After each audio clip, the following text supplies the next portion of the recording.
Back now on Triad today, and I'm always glad we can spend a few minutes with some of the good folks from the city of Winston-Salem that keep things going on our behalf, behind the scenes usually, and we are appreciative of that. One of those great folks is the city manager, and he's with us for a return visit. Patrick Pate, he's city manager of Winston-Salem, and he brought along a very special guest, Shailene Miller, Director of Office of Sustainability. Dr. Miller, welcome to the show. Thank you very much. Pat, let me ignore you for 1 second. And then you said that happens to you. It does happen a lot. All right. Dr. Miller, how would you define sustainability? Because that's sort of the theme of what we want to talk about over the next few minutes. How would you define it quickly? Sustainability in Winston-Salem is building a healthy environment with a good quality of life for the long term. Well, how do you bring that to life with your team? I mean, how does that happen? So my team focuses on a variety of environmental issues, from energy efficiency to waste reduction to habitat quality. Now, Pat, why is sustainability so important for Winston-Salem particularly? Sustainability is absolutely important because we've got to look at the long term. How are we going to make sure that our community is doing the things that we need to do to sustain ourselves for our future generations? Right. And that really means, it means a lot to different people, but it can mean having the right infrastructure we need, having the right, environmental protections that we need. We were talking to folks this morning just about making sure that we had the right kind of pesticides that we're using and using things that are sustainable for the environment. Right.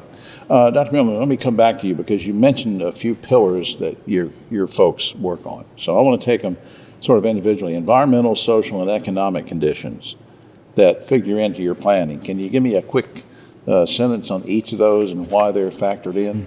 Yeah, so when we look at a project, we want to look at environment, but we also want to think about how it's going to impact our community and the economics. So for example, we're working on LED light upgrades for street lights.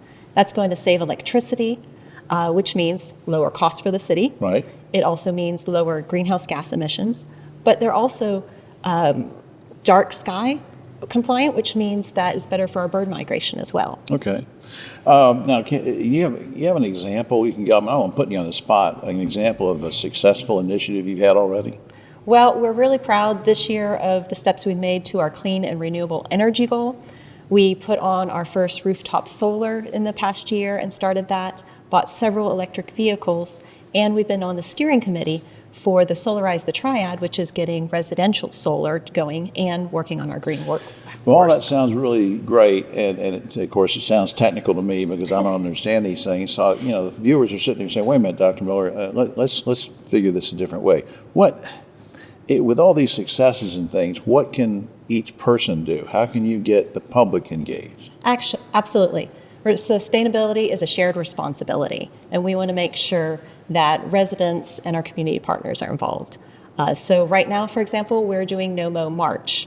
You take a simple pledge and to extend your growing period of your grass just to let the early pollinators find something, even if that's the weeds in your yard. Right. Well, I've let my weeds go unattended for years. I didn't know I was doing good for the environment. Hey, Pat, before we lose time, are you pleased with, and I think I know what you're going to say, but are you pleased with how the sustainability initiative is going so far? Absolutely. Dr. Miller has been just a blessing to our organization to bring a lot of initiatives, working with various departments. Just as you said, there's lots of ways that people don't really think about how they can help be sustainable. Recycling is a big part of that.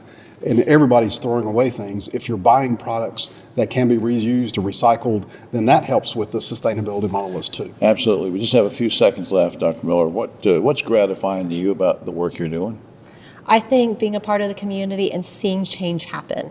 We can see the pollination, we can see energy being saved, and it's great to be moving forward to a more resilient Winston-Salem. All right, up on the screen, you can go to cityofws.org for more information, cityofws.org. I want to thank both of you for being here today, but mainly thank you for what you're doing to help the community. Pat, Dr. Miller, thanks for everything. Thank you. Thank you so much.